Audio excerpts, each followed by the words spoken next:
விஷாலுக்கு உண்மையாலுமே மருத்துவ ரீதியா என்ன பிரச்சனைன்னு தெரியுமா? அதுக்கான உண்மையான காரணத்தை விஷாலே சொல்லியிருக்காரு. அதை நான் சொல்லிடுறேன்.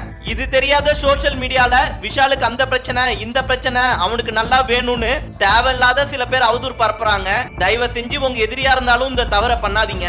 விஷாலுக்கு இப்ப சரியா மைக்க புடிச்சு கூட பேச முடியல. கையெல்லாம் நடுங்குது, வாயெல்லாம் ஒரு மாதிரி உதறுது. சொல்ல வந்த வார்த்தையை கூட அவரால் தெளிவா சொல்ல முடியல. மேலும் அவருக்கு பார்வை குறைபாடும் ஏற்பட்டிருக்கு. இந்த காணொலியில நீங்களே பார்க்கலாம் எப்படி ஃபிட்டா இருப்பாரு விஷால். இப்ப அவரோட உடம்பே அவரோட கண்ட்ரோல்ல இல்ல. இதுக்கெல்லாம் முக்கியமான காரணம் என்னன்னா அவர் எடுத்துக்கின ரெகுலரான டேப்லெட்ஸ் தான். சமீப காலமாவே விஷால் அவர்களுக்கு பயங்கரமான ஸ்ட்ரெஸ் ஏற்பட்டு ஐபிபி வரைக்கும் போயிருக்கு.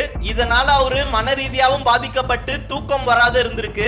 அதனால மருத்துவர்களோட அறிவுரைப்படி ரொம்ப நாளாவே ரெகுலரான டேப்லெட்ஸ் எடுத்துன்னு வராரு.